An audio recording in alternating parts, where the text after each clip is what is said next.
Assalamualaikum warahmatullahi wabarakatuh. Innal hamdalillah nahmaduhu wa nasta'inuhu wa nastaghfiruh wa na'udzu billahi min shururi anfusina wa min sayyiati a'malina.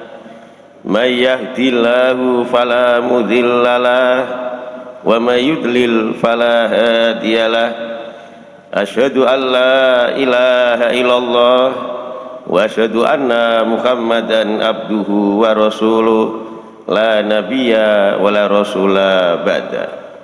Wassalatu wassalamu ala Muhammad wa alihi wa ashabihi wa man tabi'ahu bi ihsanin ila yaumiddin.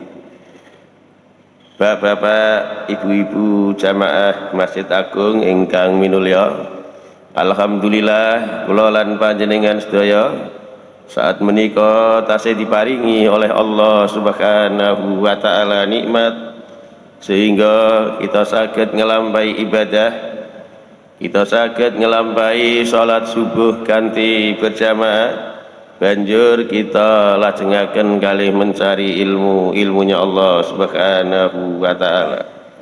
Salat salam mugi-mugi tetap tercurahkan dumateng Nabi kita Muhammad sallallahu alaihi wasallam, ugi keluarga-keluarganya, sahabat-sahabatnya, lan tiang-tiang ingkang selalu menegakkan dinul Islam sampai hari akhir. Injing menika kita bahas tunggal hadis Rasulullah sallallahu alaihi wasallam ingkang wonten ten Bulughul Maram. Hadis menika diriwayatkan oleh 4 ahli hadis, yaitu Abu Dawud, Tirmidzi, An-Nasa'i, Ibnu Majah, dianggap sahih oleh Albani. Rasulullah sallallahu alaihi wasallam dawuh, al-qudhatu salasa, hakim niku wonten 3. Isnani finnar, 2 orang dari 3 ini masuk neraka, wa wahidun fil jannah, dan yang 1 masuk surga. Jadi hakim niku wonten warna telu, tetapi yang 2/3 itu masuk neraka, yang 1 masuk surga. Begitu besar cobaan yang dihadapi seorang hakim, sampai-sampai kalau ada hakim 3 orang, yang 2 masuk neraka, yang 1 masuk surga. Kalau ada hakim itu 30 orang, yang 20 masuk neraka, yang 10 masuk surga. Karena begitu berat cobaan yang dihadapi oleh hakim, akan sulit bagi hakim yang kurang kuat pendiriannya untuk membela seseorang karena harta, karena keluarga, karena teman, karena tetangga. Hakim yang 1 orang masuk surga ini, terus Rasulullah, rajulun arafal haq faqadha bihi fahuwa fil jannah, yaitu seorang hakim yang mengetahui kebenaran, seorang hakim yang punya ilmu, kemudian piyambake niki memutuskan suatu perkara berdasarkan ilmunya, maka hakim seperti ini adalah masuk surga. Manakala suatu perkara itu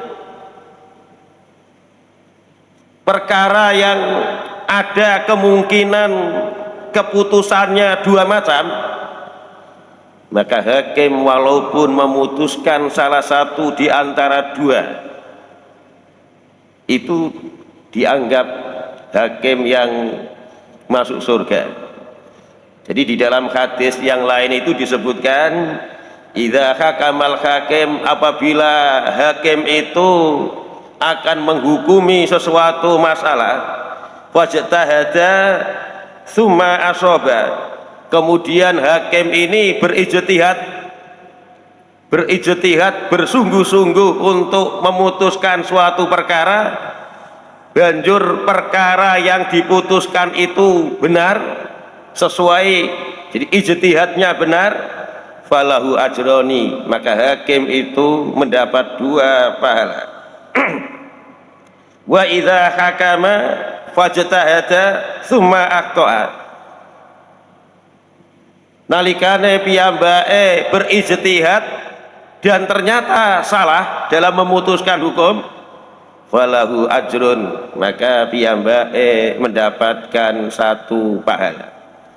Jadi ketika menghadapi suatu masalah, kadang-kadang masalah itu secara ilmu hanya ada 1 keputusan, maka harus ditetapkan 1 keputusan tersebut. Tapi kadang-kadang satu masalah itu secara dalil itu bisa ditetapkan secara A, bisa ditetapkan secara B. Maka ketika hakim memutuskan dengan cara A ternyata salah, tapi piyambake betul-betul bukan condong kepada salah satu di antara 2 hal yang berperkara, maka piyambake tetap dianggap hakim yang benar. Ini pernah terjadi di zaman Umar bin Khattab. Nalika iku datanglah para ahli waris. Jadi ada tiang mati, seorang perempuan meninggalkan ahli waris ibu, meninggalkan ahli waris suami, meninggalkan ahli waris 3 orang laki-laki sekandung, saudara laki-laki 3 orang sekandung, dan meninggalkan saudara laki-laki 3 orang seibu. Jadi ada 4 macam ahli waris ini: ibu, suami, saudara laki-laki 3 orang sekandung, dan saudara laki-laki 3 orang seibu. Maka berdasarkan dalil-dalil bahwa ibu itu mendapat 1/6,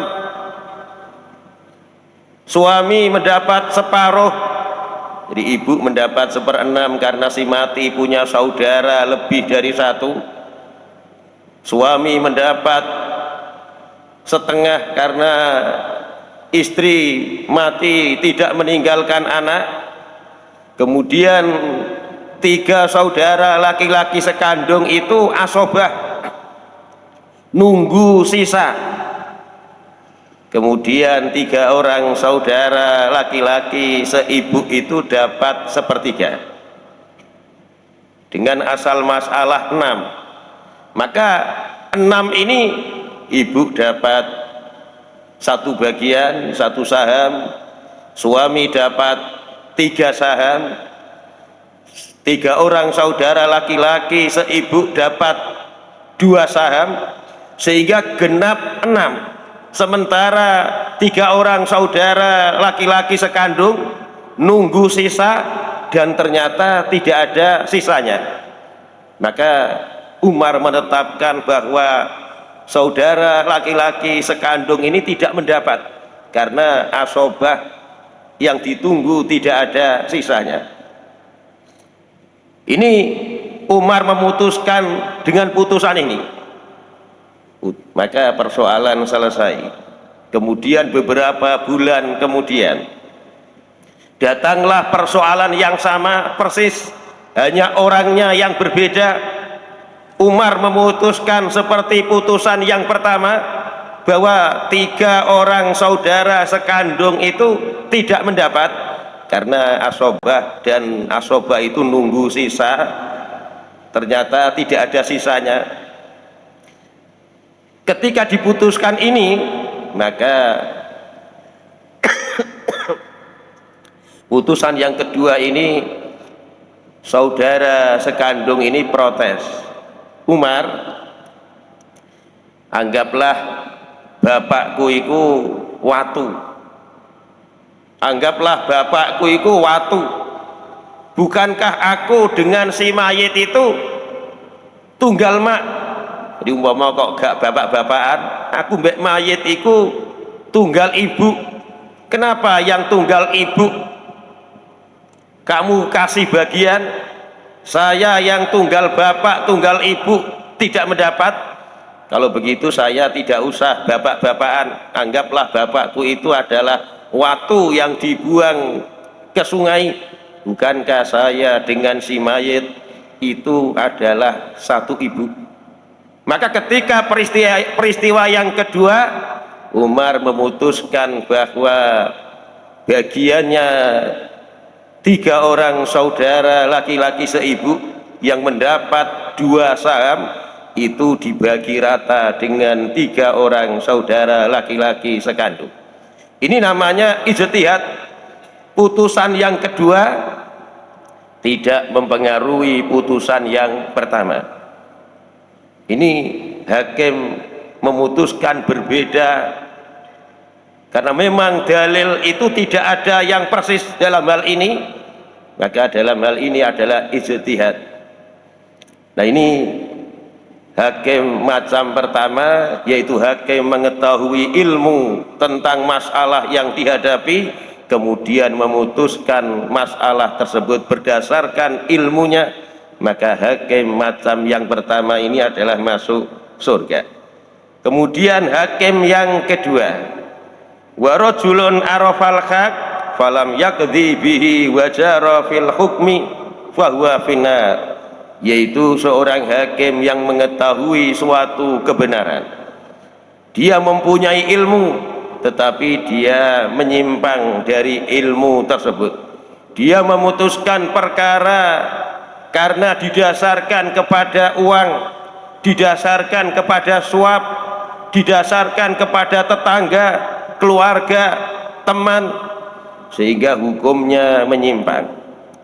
Dan ini pernah terjadi di zaman Rasulullah Shallallahu Alaihi Wasallam, yaitu tiang-tiang Yahudi.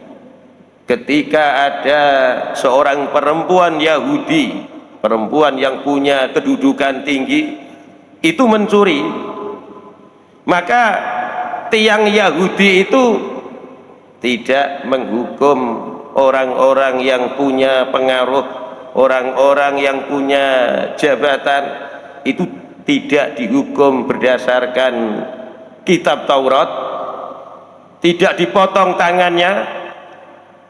Maka suatu saat terjadi di zaman Rasulullah, tiang perempuan dari Yahudi ini itu mencuri.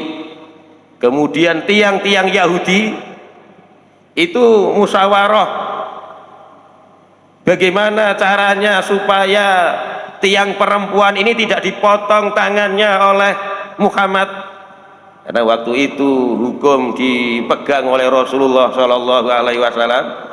Maka mereka mengutus yang namanya Usama bin Zaid, yaitu kecintaan Rasulullah. Maka ketika itu Usama menyampaikan apa yang disampaikan oleh tiang-tiang Yahudi, maka Rasulullah Shallallahu Alaihi Wasallam dawuh, innama ahlakal ladzina qablakum annahum kanu idza saraka fihi musarih tarakuhu. Sesungguhnya binasanya orang-orang sebelum kalian itu karena mereka apabila orang-orang syarif, orang-orang yang punya kedudukan, orang-orang yang terpandang di kalangan mereka, apabila mencuri, tarokuhu, mereka membiarkan saja, tidak dihukum potong tangan. Wa idza saraka fihi mudzaif, tapi nalikane yang mencuri itu rakyat jelata, orang biasa, tidak punya pangkat jabatan, bukan orang kaya, aqamu alaihil had, maka mereka menegakkan hukum had, yaitu dipotong tangannya. Kata Rasulullah, walladzi nafsi biyadi lau Fatimata binta Muhammad sarakat laqata'tu yadaha.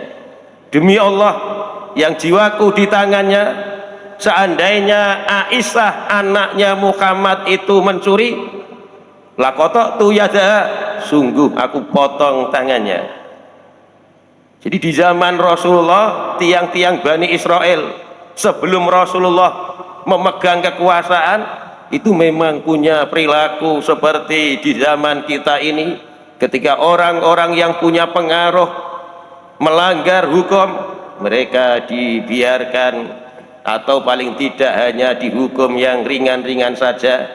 Kita lihat kasus di Surabaya, Ronald Tanur yang diputus bebas, yang kemudian 3 hakim diselidiki ternyata menerima suap sebanyak beberapa miliar, sehingga mereka kemudian dimasukkan ke dalam penjara. Dan kasus seperti ini sangat banyak. Kemudian yang ketiga, wa rajulun lam ya'rifil haq faqadha linnasi ala jahlin fahuwa finnar, yaitu seseorang hakim, dia tidak mempunyai ilmu tentang kasus yang dihadapi, kemudian dia tetap memutuskan kasus tersebut berdasarkan kebodohan, fahuwa finnar, maka dia di dalam neraka. Jadi seorang hakim yang tidak mempunyai ilmu tentang kasus yang akan ditangani, dia tetap memutuskan kasus tersebut bukan berdasarkan ilmu tapi berdasarkan kebodohan, maka dia di dalam neraka. Walaupun yang diputuskan benar, tetap dia masuk neraka, lebih-lebih yang diputuskan salah.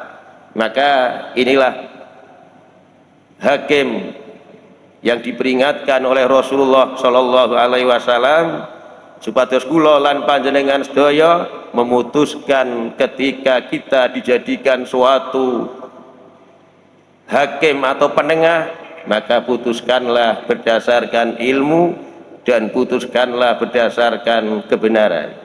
Mugi-mugi wonten guna lan manfaat kanggone kula lan panjenengan sedaya. Subhanaka Allahumma bihamdika asyhadu an la ilaha illa anta astaghfiruka wa atubu ilaik. Wassalamualaikum warahmatullahi wabarakatuh.